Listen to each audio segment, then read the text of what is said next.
Patients, providers, and staff are doing way too much, way too damn much. It's not acceptable. The technology is there. Unfortunately, it's your job to figure it out. I'm just the guy that tells you about it. But providers, staff, and patients cannot be doing all of these manual tasks. I lay out the tech suite for you. It's time to operationalize. With regard to devices, a lot of large corporations are doing nothing because fertility is a drop in the bucket to them. Luckily, there are firms for whom the fertility field is significant and they're acting like it. And with regard to new tech adoption, I have a very specific prediction about IVI RMA. And I'm piecing together little things that I picked up on or inferred and made up completely out of nowhere from interviews with Lynn Mason, Tom Molinaro, Iris Gonzalez, and Denny Sakis. And that I think about what people like Doctors Seidler, Bortoletto, and Vaughn are doing. And so it gives me this little inkling that IVI RMA is going to do like Google in the late 2000s.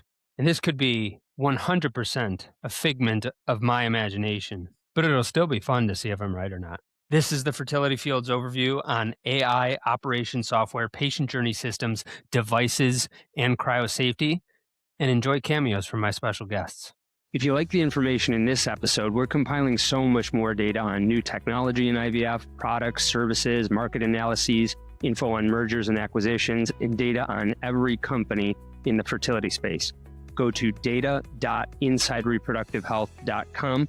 If your company isn't an IVF Heroes Universe sponsor, your competitors are so much more visible to your customers because we report on your category and we give that info to your customers. Go to data.insidereproductivehealth.com to learn more about other fertility companies or submit your company today. Don't be left out. No organization or individual mentioned or participating in this podcast reviewed or had editorial control over its content. Any sponsor-related information, where applicable, was considered by Inside Reproductive Health through its Business Intelligence Hub. And look who just slid in to help me think about cryosafety and cryostorage and devices and equipment. Dr. Jason Barrett, Chief Scientific Officer at Kindbody. Thanks for sliding in. Yeah, let's talk. Let's start with cryosafety. It seems like incidents still haunt the field, even if they're from a long time ago. There's always the specter of them. And it's not just incidents that might be caused in the lab. It's things that can happen outside the lab. So it's not just tank failures and things like that and gamete swaps. It's things like wildfires that happened at the beginning of last year, very close to where you live. And things like the Palm Springs clinic bombing, which no one saw coming and hopefully we never see again. Talk to us about how embryologists think about these types of events. So I'll say that embryologists are exceedingly dedicated to the safety and security of the tissues that they are trusted with. It is one of the very special things about our job is they let us have that trust in it and we hold it very dearly. In fact, nobody would pick this career with the stress level associated with it and time commitment to it if you didn't believe in unbelievable safety and security of tissues that are for somebody else. So we spend a significant amount of time thinking about this. And yes, as you said, the history of unfortunate, exceedingly bad outcome situations with either a tank failure, filling failure, or alarm monitoring failure, or even an access failure have haunted the field.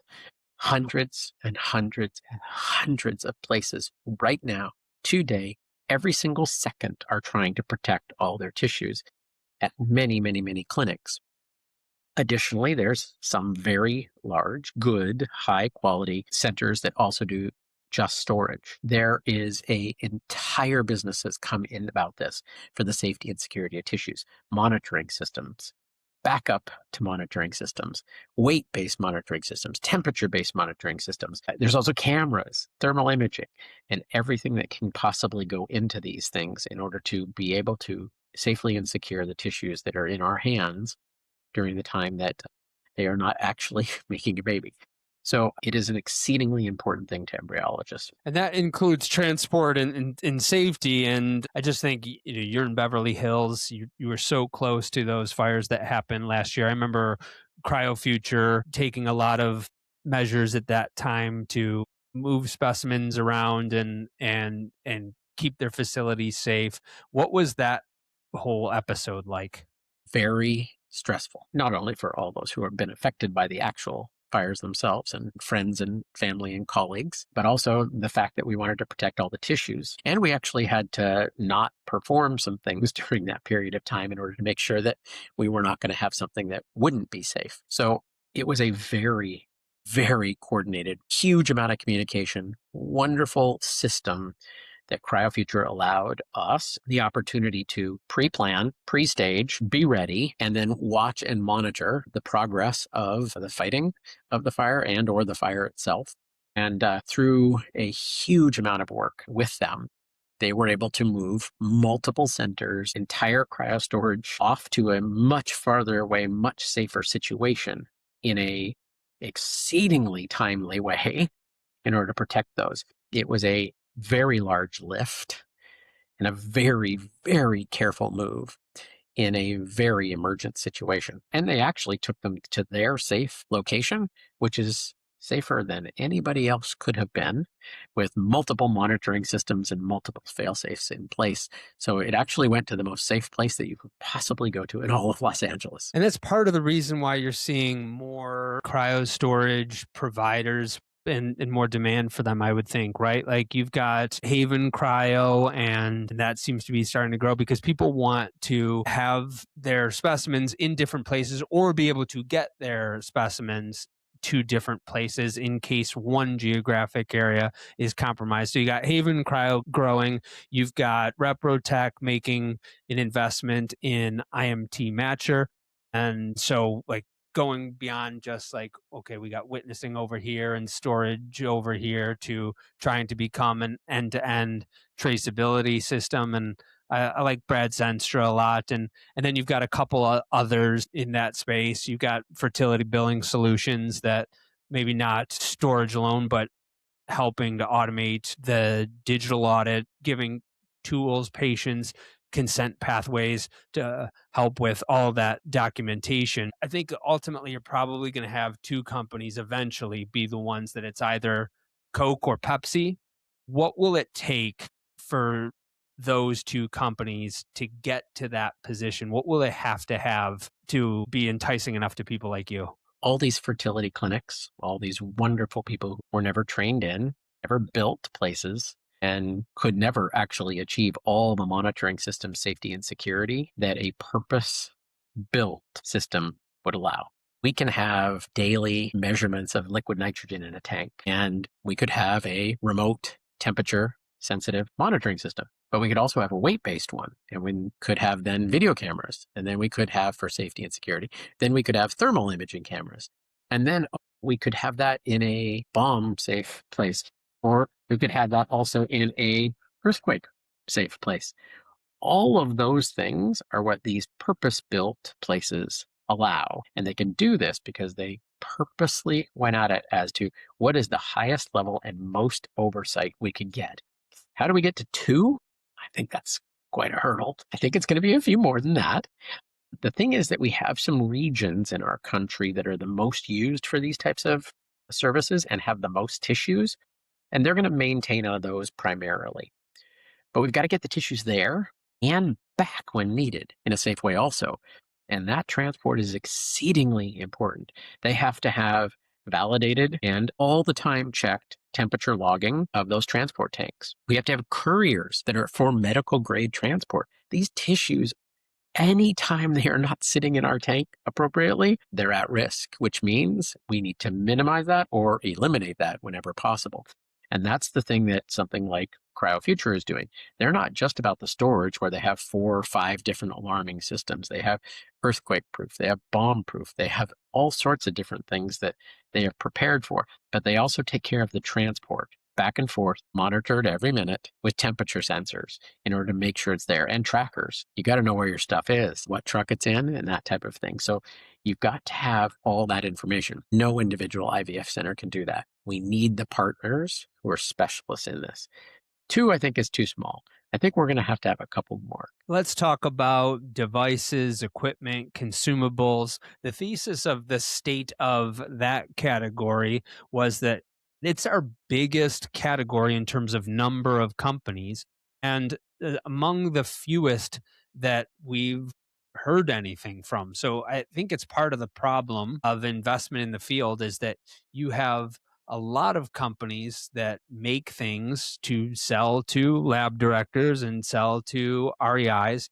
Many of them are part of much larger groups, and fertility is a small piece of their entire portfolio. So they don't invest a lot in it. They don't get a lot of autonomy.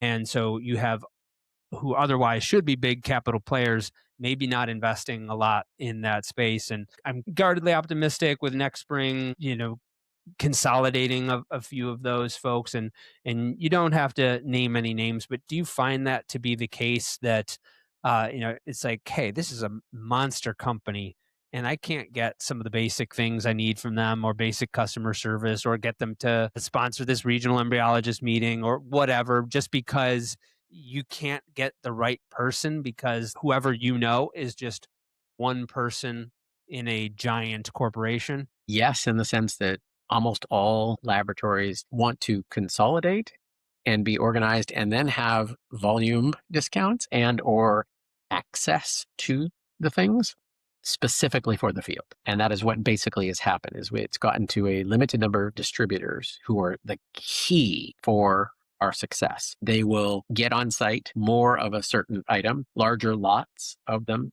test them, maintain them, and then be able to hold and reserve for you if you wish to order and use over a longer period of time, specializing in our field. So it is a huge change to have things like, I'll say it, the Cooper companies having next spring come in, having IVF store as major suppliers of these things. The truth is, yes, you can go find many of the individual items that they will all carry from any other individual source. And we used to do that, usually trying to get prices lower.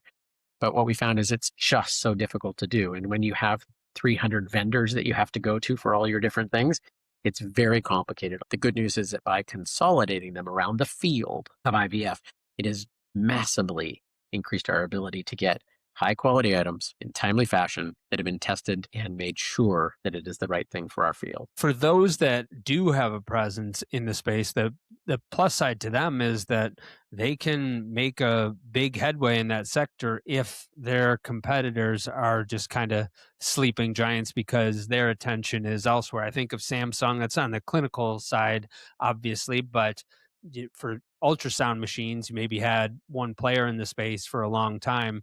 And if Samsung is able to get in here and say, we're starting to use AI tools and we're starting to work with people like Cycle Clarity, and we got this thing called Uterine Assist, and we can reduce your scans, then they start to get a big penetration here. And hopefully that's a positive feedback loop that then gets them investing more in the fertility space. I think they just won a large fertility clinic network, and they might be announcing that soon if they haven't already. But that's someone that is coming from a very large corporation, but been able to show a little bit of dedication to the space, benefit from it, and maybe they grow more because of that as well. More up your alley is about media, and I think that's been an interesting debate. And I had Dr. Mandola on from CCRM and Dr. Baker on from Inception. They both like Vitrolife's media. With regard to the quality of media, what are you paying attention to?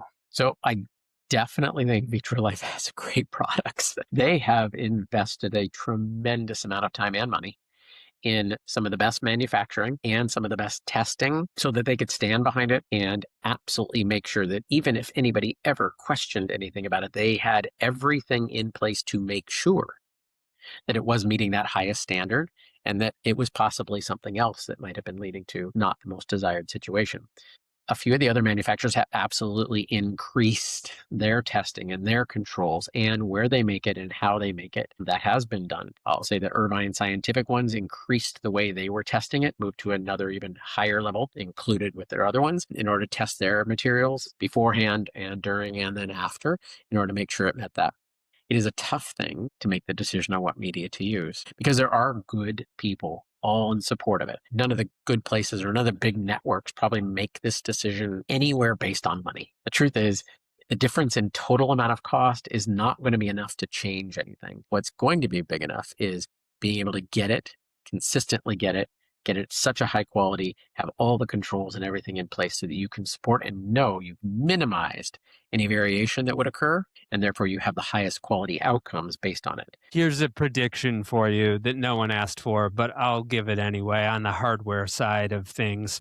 The fertility partners in Canada, I think, is almost 100% embryoscope or time lapse in all of their labs. I don't think that we've seen that on the US yet, but I think that it's coming.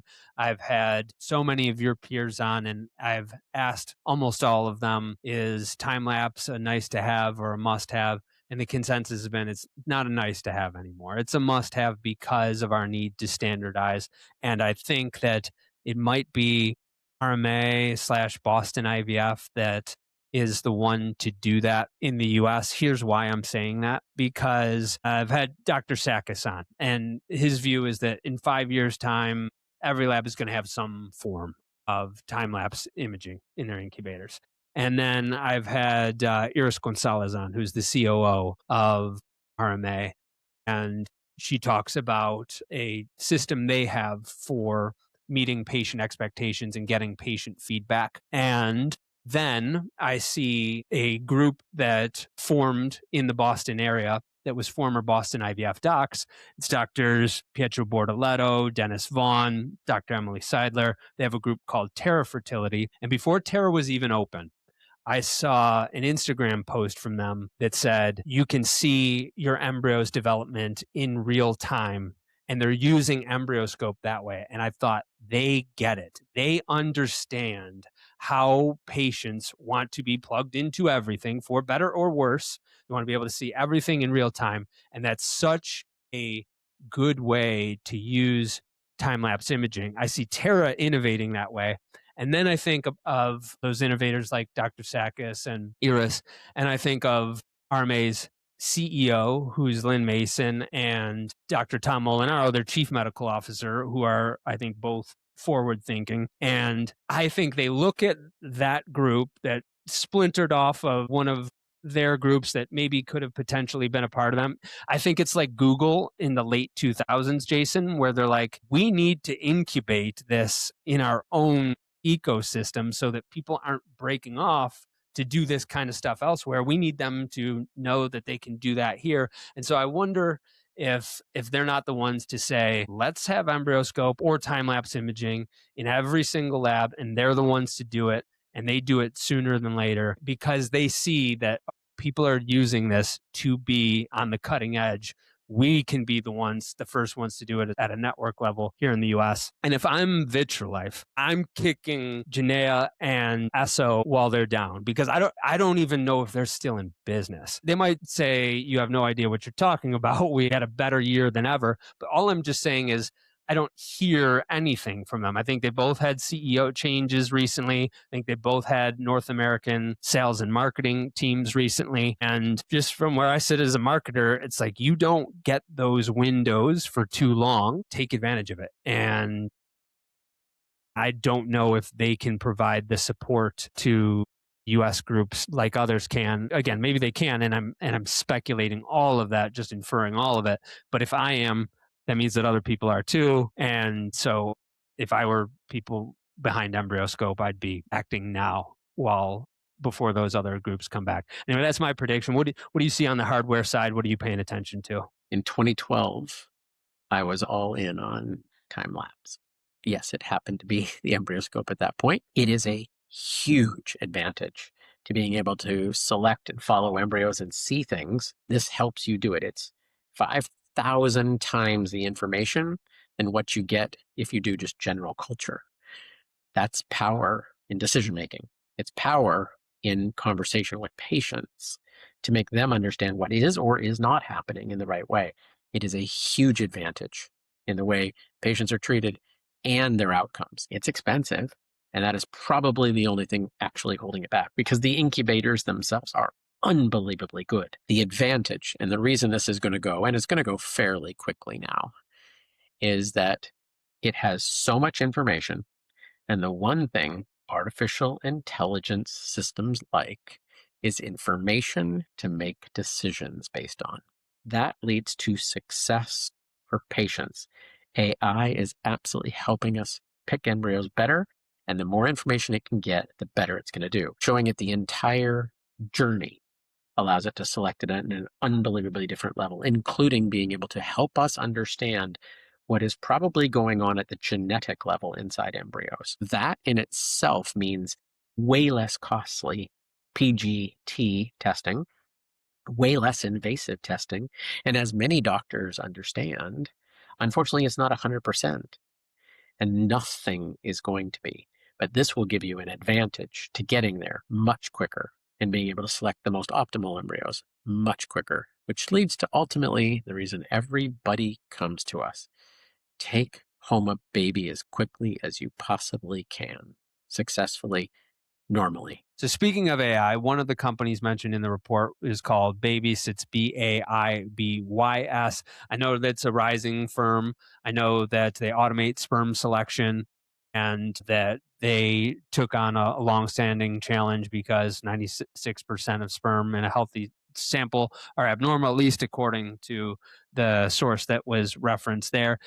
Have you checked out that group at all, or are there others that you've checked out that you're paying close attention to? So yes, there has been for actually a couple of years now a selection tool that will help identify the best, most optimal sperm live so that you can go catch them and use them for ICSI. It is a great system. I think it comes out from the IVF 2.0 group, and it makes an absolute instantaneous microsecond selection of all the sperm that are on the screen and identifies them, follows them so you can track them, and allows you to go get them.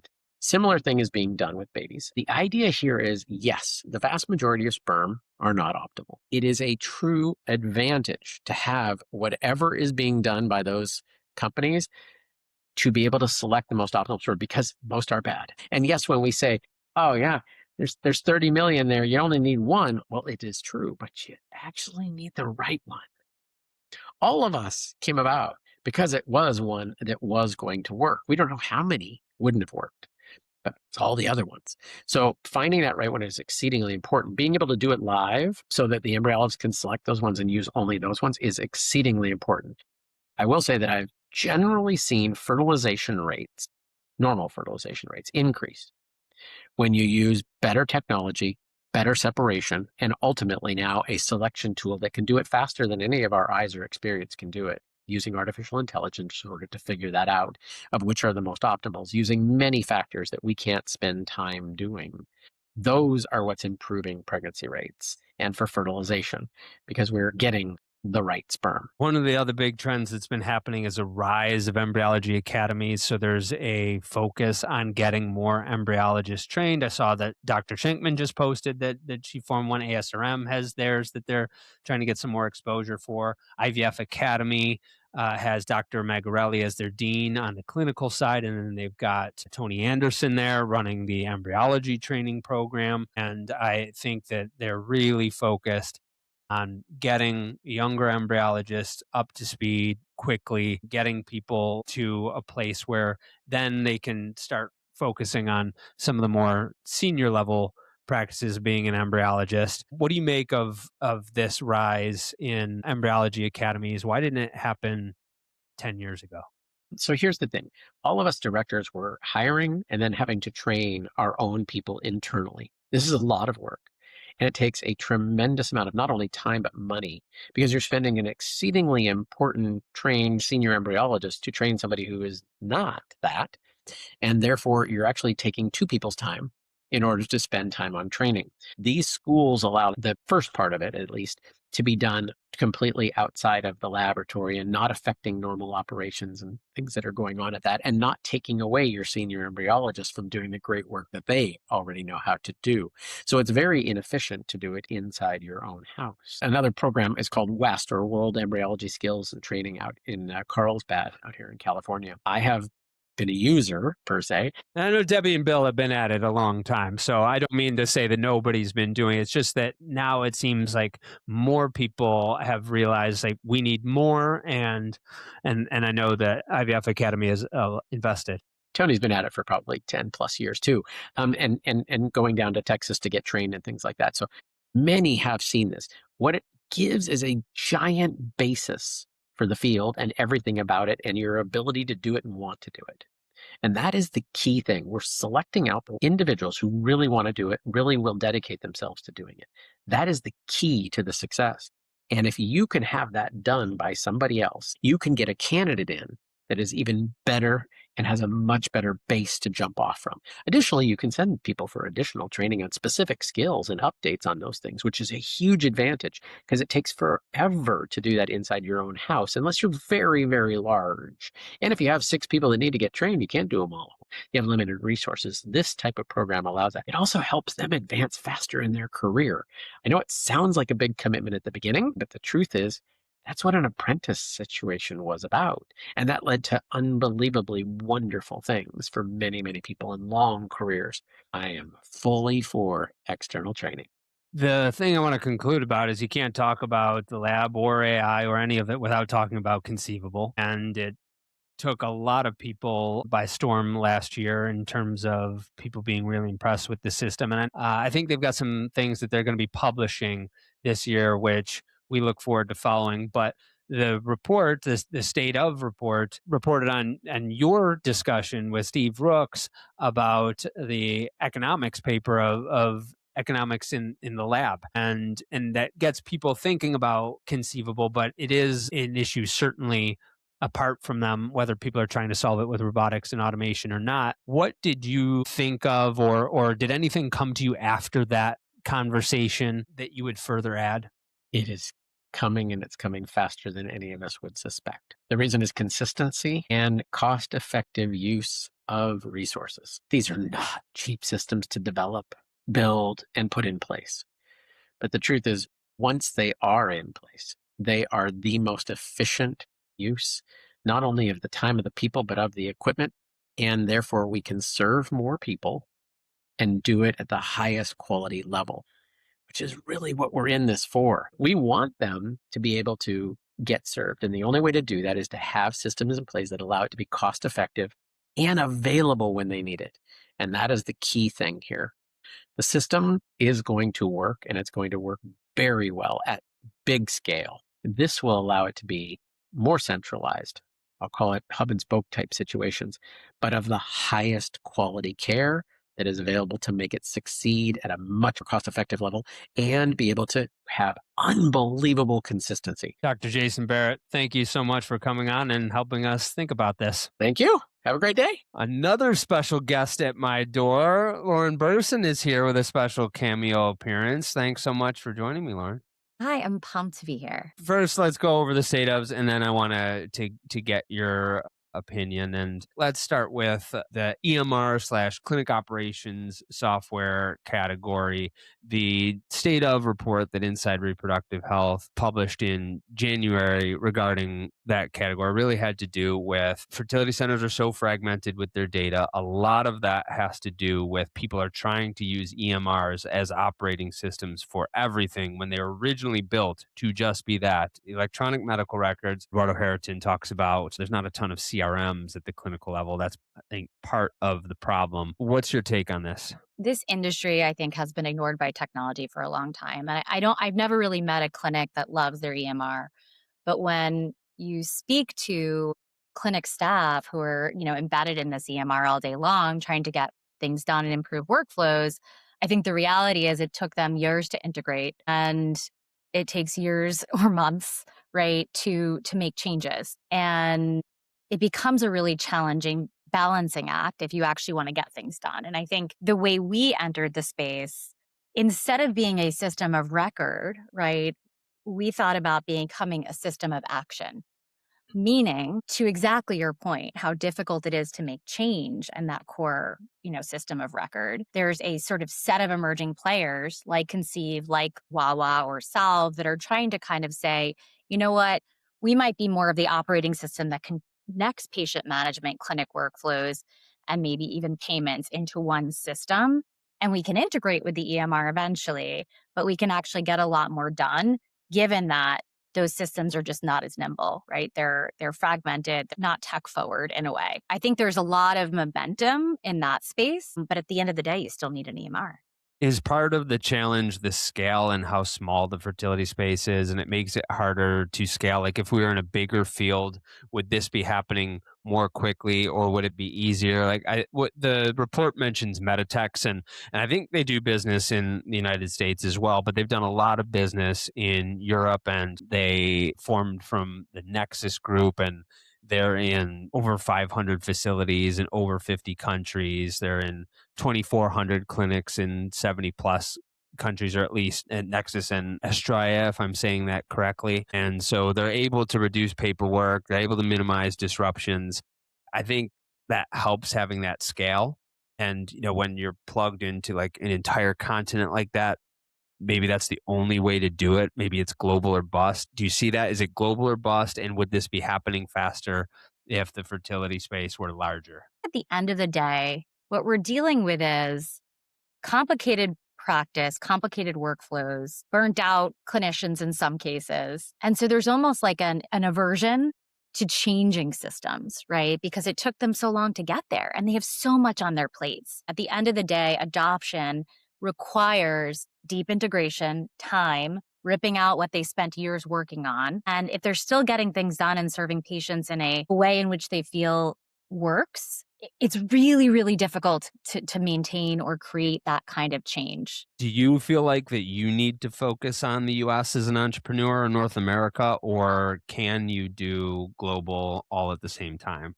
It's interesting. We can and will do global. In particular, we have nurses and coaches around the world. We have some folks to support all different time zones. When I started the company, I felt like, first of all, I'm here and I understand the US healthcare system the most. I felt like globally things would be too different, right, in terms of their healthcare systems and how patients move through the journey. And I've realized that there's actually a lot more commonality than there is difference. And so, Conceive in particular definitely lends itself well to a global presence.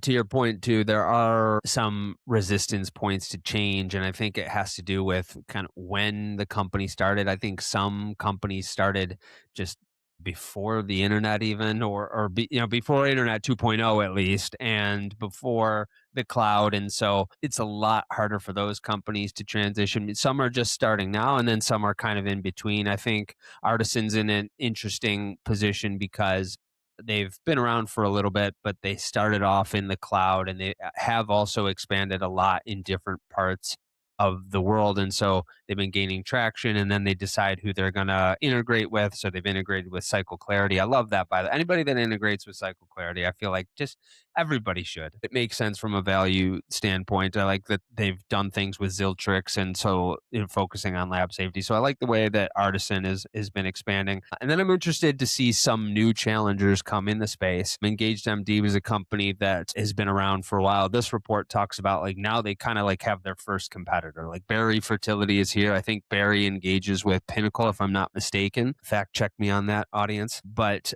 they have a smart intake solution, and so they're working a lot more than just consent.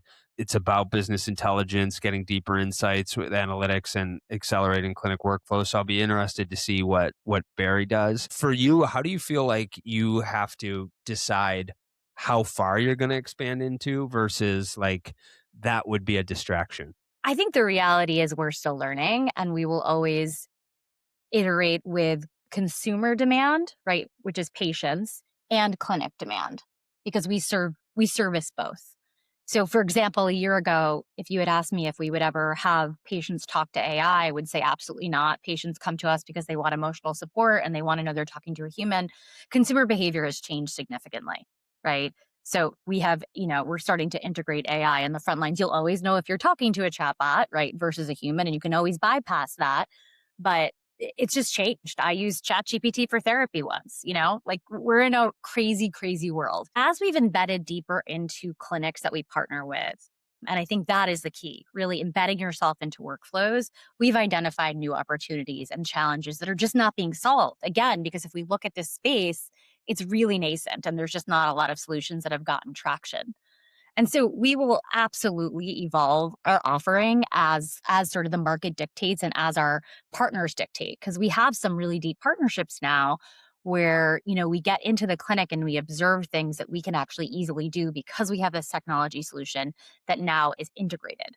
Do you feel that patient experience and patient journey is the thing to solve for right now? We've made so many advancements on the science side, and of course, there's always more improvements to be made. But the patient journey has really lagged. Patient experience has suffered. And so that brings us into where I think you really occupy a space. Is this the thing to solve for right now? I think there's so much to do, candidly. To your point, I think the most we've done is innovation in the lab and the research there. Like we've definitely come a long way in the last several decades, but in many ways, we're still in infancy stages. I've said this many times, but I really believe that, right? IVF outcomes have improved, and that's amazing. And there's more and more research looking at how do we improve egg quality? How do we even measure it to improve it, right? There's a million different things. I do think the reality is that's what's been ignored is the patient experience, but I would clarify a little bit. What I love about Conceive, obviously, because it's my second child and my life's work, is that we do two things, right? We are actually solving for patient experience, but clinic outcomes and ROI. So not only are we there 24/7 for patients to give them both the clinical reinforcement, so reinforcing their care by doctor, by patient around the world, wherever you are, in 3 minutes or less, but we're there to provide emotional support, right? And then community on top. So we are the full patient support layer. But by virtue of what we do, we're actually accelerating time to treatment, reducing clinician workload, and improving service recovery and reputation. And so I think those two things are really important to go hand in hand because I think there have been definitely a plethora of companies that have approached this from sort of just the patient angle, community groups and things like that. And I think that's great. And those need to exist and they will, right? There's thousands of Reddit forums and Facebook groups. But I think by actually providing almost like a digital twin for Dr. Copperman in New York, so that if you leave his office and you forget what he says, you come to us and we'll remind you, right? To reinforce those SOPs and extend the reach of the clinic, that's the real sort of integration layer, I think, that is the thing that has not been solved. So while I think in some, a lot of things need to be solved in this space, I think this is a big one and it hasn't really been touched. And we have to too, right? Because patients are just stressed the F out. I like the research that Dr. Domar was referencing, which you're saying they work with Navy SEALs, they work with the NFL, they used to work with Russian Olympians, and they've never seen stress levels like they saw in the women that they were following during the stim phase of their cycle. And if we don't solve for this, it's only going to get worse and worse. It has been getting worse, I think, because of the anxiety of we're used to instant gratification and then with the more potential for communication. But if that potential is unmet, then anxiety raises. It seems like patients are demanding it. I love Dr. Domar's research so much and all of the effort she's put into really understanding like levels of anxiety, right? And I think what's unique in fertility, which is why I think you see this a little bit differently, because most patients are afraid to advocate for themselves. But because this tends to be a cash pay experience where you're shelling out tens of thousands of dollars, I think you have this sort of like, okay, wait a second, right? I want better care than this. And I didn't like that the way that was communicated, or this completely fell through the cracks, or there was an error here or an error there. And so I think all of this overwhelms the system. And the reality is these journeys are absolutely all consuming. They take over your life when you're going through it. Like we map to the PHQ-9 on these markers of mental health, reduction in anxiety levels, improvement in optimism. If you just have a little support, right? Just a little bit more than ChatGPTing your way through it, like you're going to have a better outcome. Tell us more about what you've done with RMA of New York and others, what Conceive has done. We do really three things really well. 24/7 care. You text us anytime and we answer you in several minutes from nurses and coaches. When we're partnered with a clinic like with RMA of New York, we are there to reinforce your care every step of the way based on what your doctor's preferences are. So Dr. Copperman versus Dr. Seacon, they have different preferences even within that clinic. And so we know Griffin is a patient of Dr. Seacon, and we're going to answer this question probably the way she did in your appointment, but it's so overwhelming you don't retain the information. And we do it in minutes. The sophisticated questions like get on FaceTime and do IVF injection support? Or should I do PRP for my endometrial lining thickness? And then secondly, we have coaches. And this, I think, I like to say we put the care in healthcare. What they do is they excel in just like helping you get your life back. And by virtue of this, you're able to make decisions and move faster through the journey because you're not getting stuck with how do I manage my doctor appointments with work? We help you map all these things out. We go really deep. The third thing we do is really diagnostic support. That's more preconception, but we can support patients who are actively in treatment, who are doing, who want ovulation support through blood testing. We're able to move patients faster through the journey, but vastly reduce time spent per patient per month. We have after-hours support, so we take over that out-of-office message. If you message your clinic at 5:01 and they say, our office is now closed, Conceive is there front and center. We answer those questions, and if the patient is satisfied, we send a report to the clinic, so they literally don't have to answer those questions the next morning. So we're really reducing duplicative work and reducing work on the clinician's shoulders. And the third piece that comes out of this is really the reputation management. We're the first place that patients come when they're upset about something.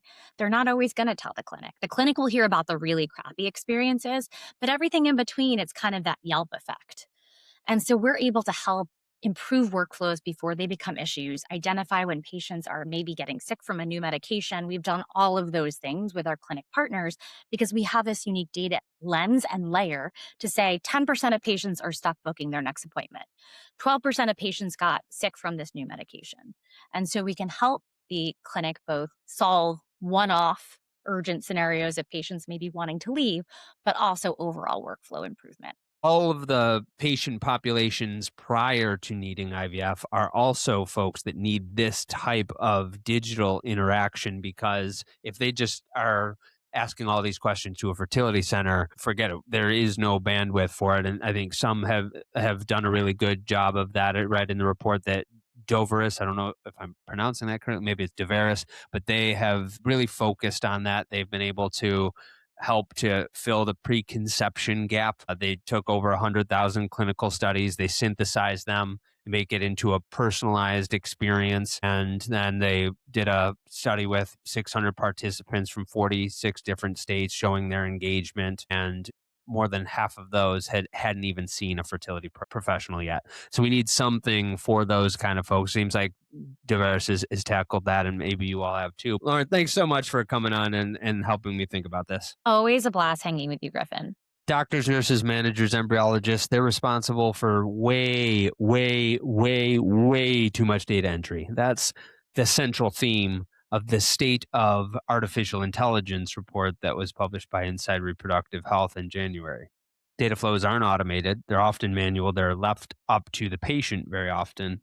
There's a loss of control at the clinic level of how that happens. And it's very expensive to pay personnel, the people that it takes to move a patient through that clinical experience from team member to team member. That's my good friend, Dr. Eduardo Harriton of RSC of the Bay Area, painting the picture for us of what's going on with the underlying need for artificial intelligence for a number of different applications in the clinic and the lab. And there's just too much variability, and that gap appears to be widening.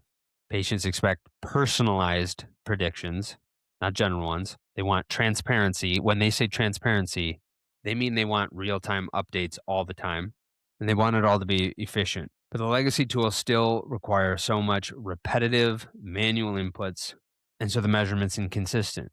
So it's not like AI is a single category. That's just the way we've been reporting on it now. But there's a lot of different applications, and they have to do with the problems that clinics are facing.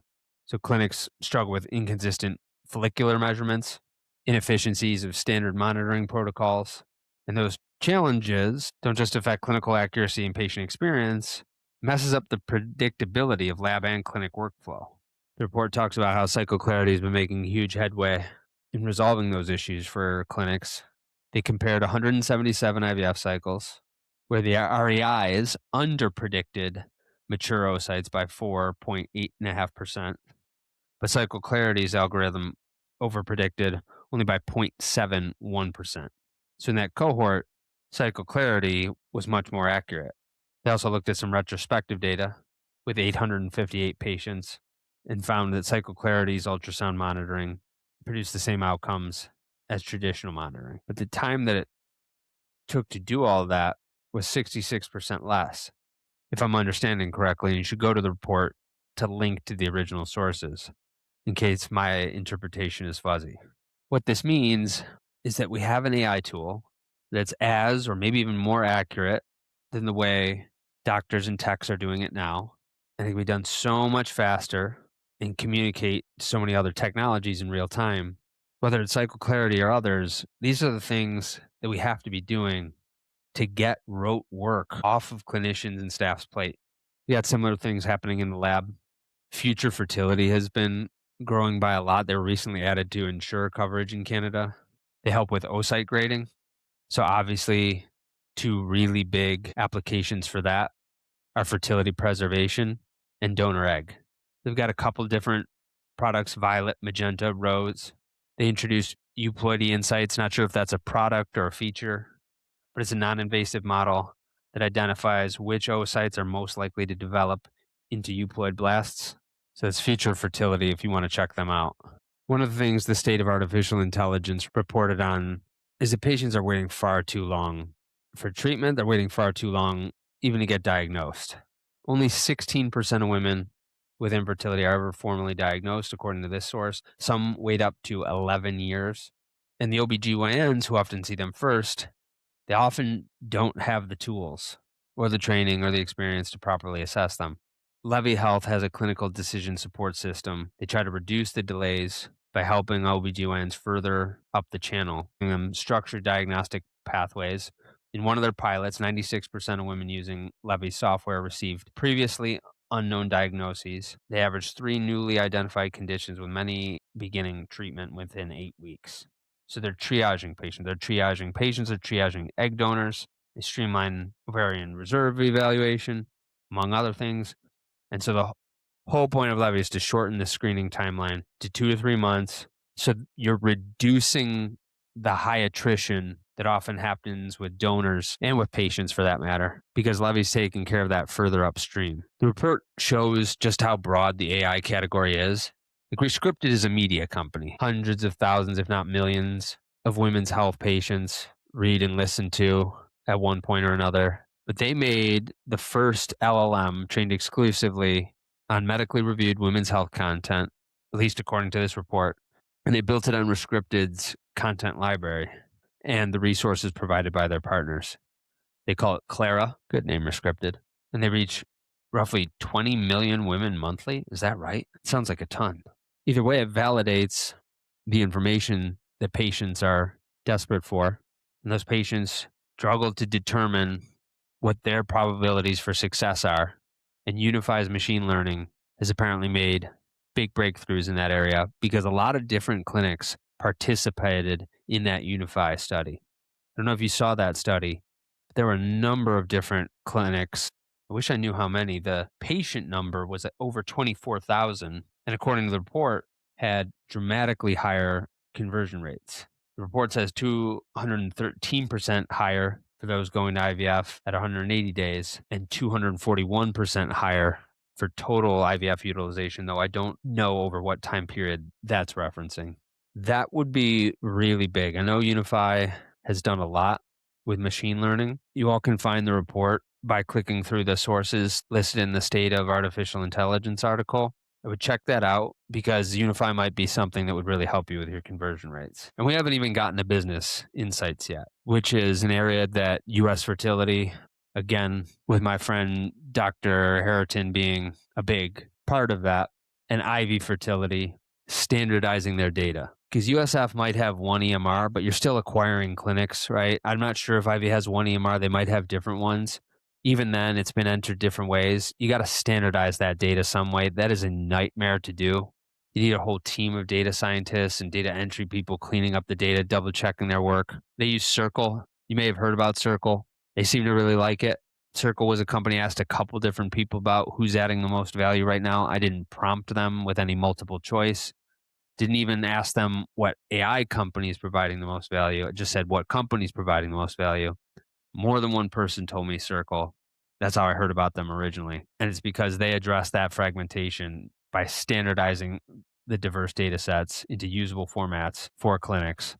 And they're really focused on reducing the hallucination rate. So it's accurate, scalable, data-driven. And that's what we want AI to be. Go to data.insidereproductivehealth.com. That's where we're compiling so much data on new technology in IVF, products and services, market analyses, info and mergers and acquisitions. Every data point that we can on the field writ large and the companies in the fertility field, we're compiling there. Go to data.insidereproductivehealth.com as we build that over time. And if your company isn't an IVF Heroes Universe sponsorship, your competitors are getting more visibility because we report on your category and we give that to your customers. We do that multiple times per year, and we do it around big events like ASRM and ESHRE. Go to data.insidereproductivehealth.com and submit your company today. Don't be left out. No organization or individual mentioned or participating in this podcast reviewed or had editorial control over its content. Any sponsor-related information, where applicable, was considered by Inside Reproductive Health through its Business Intelligence Hub. Thank you for listening to Inside Reproductive Health.